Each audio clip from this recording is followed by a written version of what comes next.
পেয়ারা পাতার মধ্যে সরিষার তেল দিয়ে এমন একটা উপকারী জিনিস তৈরি করা সম্ভব, যেটা হয়তো অধিকাংশ মানুষই জানে না। এটা আপনার অনেক গুরুতর সমস্যার সমাধান করে দেবে। যে সমস্যার সমাধানের জন্য আপনি হাজার হাজার টাকা খরচ করেন, সেই সমস্ত কিছু দূর করবে এই পেয়ারা পাতা এবং সরিষার তেল।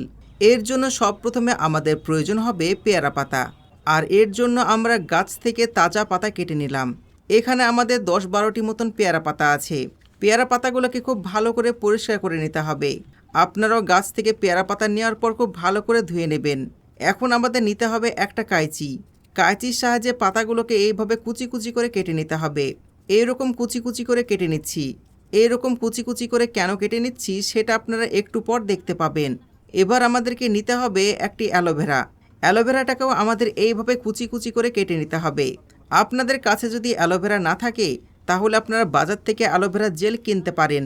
আমাদের বাড়িতে অ্যালোভেরা ছিল, তাই সেটাই ইউজ করছি। হ্যাঁ, এই তো হয়ে গেছে। খুব দামি জিনিস তৈরি হচ্ছে।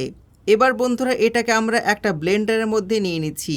এবার এর মধ্যে কিছুটা পরিমাণ পানি দিয়ে আমাদেরকে ব্লেন্ড করতে হবে। আপনাদের কাছে যদি অ্যালোভেরা গাছ না থাকে, তাহলে এই পর্যায়ে ব্লেন্ডারের মধ্যে কিছুটা অ্যালোভেরা জেল দিয়ে দেবেন। এই দেখুন, অ্যালোভেরা এবং পেয়ারার পাতা কত সুন্দর পেস্ট হয়ে গেছে। এবার আমাদের প্রয়োজন একটা বাটি, তার সাথে একটা ছাঁকনি। এবার এই ছাঁকনির সাহায্যে পেয়ারার পাতার রসের মিশ্রণটাকে এইভাবে ছেঁকে নেব। আমাদের সম্পূর্ণ চেপে চেপে পেয়ারা পাতার রস বের করে নিতে হবে। পেয়ারা পাতা খুবই উপকারী একটা জিনিস। আমরা এর কার্যকারিতা না জানার কারণে সঠিকভাবে ব্যবহার করতে পারি না। ঠিক আছে, আমরা পেয়ারা পাতার মিশ্রণটাকে ছেঁকে নিয়েছি। এখন আমাদের কি করতে হবে? এখন আমাদের দরকার একটি পেঁয়াজ। এবার পেঁয়াজের খোসাটাকে আমরা ভালো করে ছাড়িয়ে নেব। খোসা ছাড়ানো হয়ে গেলে এখন আমাদের দরকার একটা গ্রেটার। গ্রেটার দিয়ে আমাদের পেঁয়াজটাকে এইভাবে গ্রেট করে নিতে হবে। আর অবশ্যই গ্রেটার যেন চিকন হয়। আপনারা চাইলে পেঁয়াজটা ব্লেন্ডার অথবা শিলপাটায় বেটে নিতে পারেন। ঠিক আছে, আমরা পেঁয়াজটা গ্রেট করে নিয়েছি।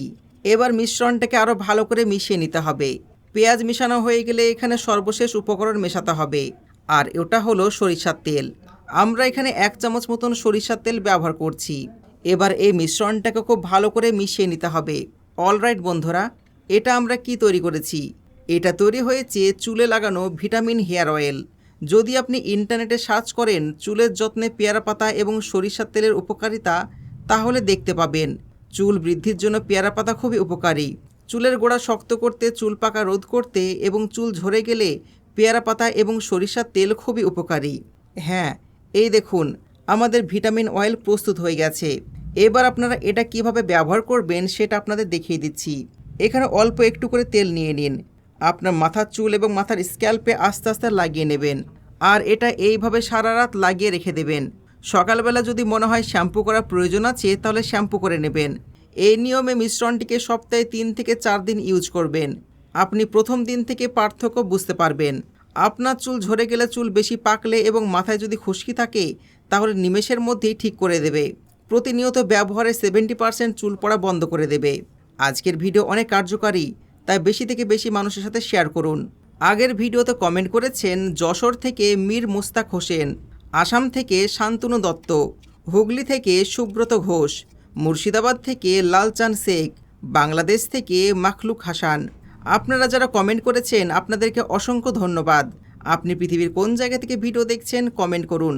আমি পরবর্তী ভিডিওতে আপনাকে ধন্যবাদ জানাবো। ভিডিওটি ভালো লাগলে ভিডিওতে লাভ রিয়াক্ট দেবেন, খারাপ লাগলে অ্যাংরি রিয়াক্ট দেবেন। দেখা হচ্ছে পরবর্তী ভিডিওতে। ধন্যবাদ।